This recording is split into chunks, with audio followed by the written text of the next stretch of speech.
Hi, I'm Tim. Welcome, and thanks for logging on. If you love this watch, email me, tmosso@thewatchbox.com. It's in the description below. Your purchase and pricing email question line for buying this or any watch you see on any of our platforms. Please reach out to me directly. I am tmosso@thewatchbox.com for pricing. Today, we're discussing a one-year-only 2023 model year edition, not limited by number specifically, but by low production and only 12 calendar months of production. This is, of course, the Moser Streamliner Center Second Smoked Salmon Dial from H. Moser Cie of Schaffhausen, Switzerland. This is the successor to 2020's much-loved Matrix Green or Green Dragon. The watch you see right here is identical mechanically and dimensionally to the original Green Dragon, being 40 millimeters in diameter, 12.5 millimeters thick, and from end link to end link, the distance across the wrist is 48.2 millimeters. Now, when I throw it on my wrist of 16 centimeters circumference, you'll find that it wears quite comfortably and fits quite snugly. A watch that's not excessively broad. It's one of the few non-round integrated bracelet watches that wears true to size. This wears like a 40 millimeter round watch. Normally, these things wear 2, even 3 millimeters larger than their rated size. Here, you can see that the lugs come nowhere near the edge of my wrist, and the curvature of the bracelet is sufficient to hug my wrist despite my wrist's small size. Over the top, again, the lugs of the case nowhere near the edge of my wrist, and in profile, you can see that sloped bezel with the relatively thin case, meaning this watch will slide underneath the dress cuff. We'll do a quick lume shot. We do have luminescence on the dial, ceramic-based global light lume on the hour and minute hands. Vivid and easy to spot.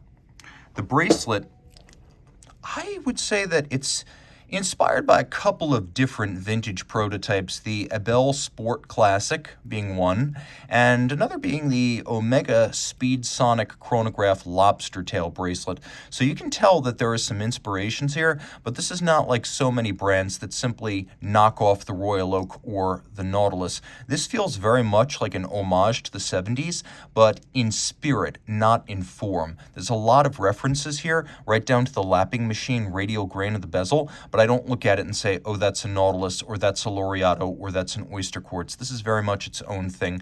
And of course, the Streamliner name itself harks back to the streamlined locomotives of the 20s, 30s, and 40s. Taking a look at the bracelet, you can see that it interlinks very tightly, so there's no daylight visible between the links. You could see that the profiles of the links internally are actually pretty complex, and that externally it's satinated and beveled, and then internally it's also satinated and beveled. It's almost like the segmented back of some sort of large prehistoric sea creature. It's deeply impressive, both in how it's finished and how it feels. It doesn't have a lot of play. We have a system here with pins and sleeves, which frankly is there for a reason. As with Patek Philippe, Moser is determined that it's tough to strip out pins and sleeves, whereas it's very easy to strip out small flathead screws.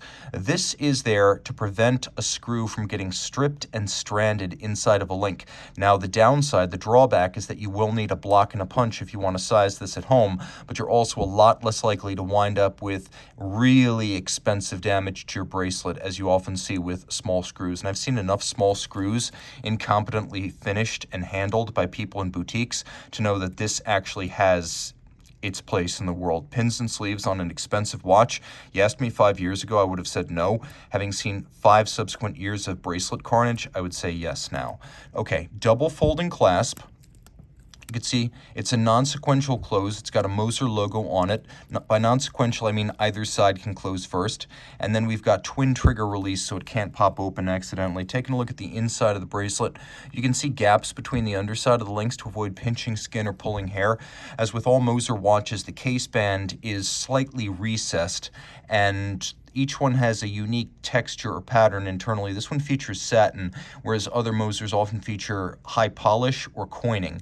You can also see that the edge of the bezel and the case back each raised and relieved out from the center and then polished all the way around. We have that lapping machine grain, which is another characteristic of 70s sports watches. We've got a double knurled screw-down crown that is Moser branded, 120 meters water resistant, the smoked salmon dial, which includes a lacquered fade. This is the fume or smoke treatment for which Moser has become famous.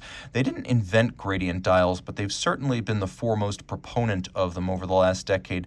You can see vertical satination. We have applied and polished hour indices. We have a staggered racing track style chaptering featuring the seconds, so you can read them individually against the seconds hand.